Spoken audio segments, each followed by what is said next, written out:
Warnings from unexpected sources. Even Swiss psychiatrist C.G. Jung, who was one of the earliest responsible for introducing Eastern mysticism to the West and was himself heavily involved in the occult, wrote, quote, "One often hears and reads about the dangers of yoga, particularly of the ill-reputed Kundalini yoga. The deliberately induced psychotic state is a danger that needs to be taken very seriously indeed and ought not to be meddled with in our typically Western way.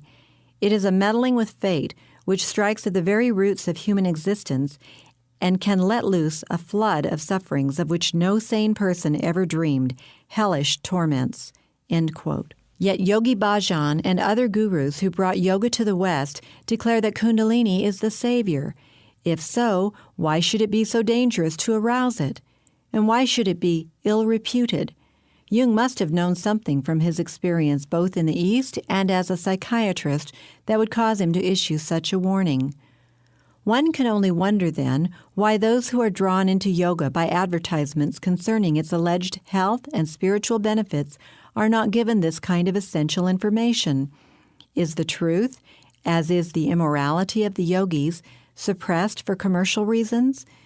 It doesn't take much investigation to verify the fact that even after the dangers inherent in yoga and the evil of the yogis are known, their followers cover up the truth and continue to entice others to join their movement.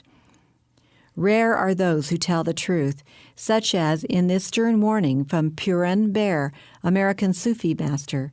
Sufism is part of Islam. Sayyid Hossein Nasr, one of the foremost scholars of Islam, in his article, The Interior Life in Islam, contends that Sufism is simply the name for the inner or esoteric dimension of Islam.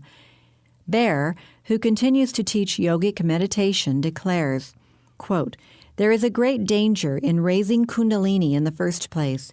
It may not turn off, or the state it produces may become addictive. Having taught upward meditation for decades, I have seen many cases of aborted careers, broken marriages, dissociated psyches, and neurological illnesses that I believe were caused by Kundalini." End of quote. With so much personal wreckage attributed to Kundalini, why would Bear or anyone else persist in pursuing it? Yet Christina Groff, founder of the Spiritual Emergency Network, claims that her life was transformed for the better by the arousal of her Kundalini. Convinced that this was beneficial, she writes, quote, "My meeting with Swami Muktananda really blew the lid off everything. He served as a catalyst to awaken what I had been resisting, which was Kundalini, the universal life force." End of quote. She apparently remains oblivious to the fact that yoga itself is a major source of danger and evil.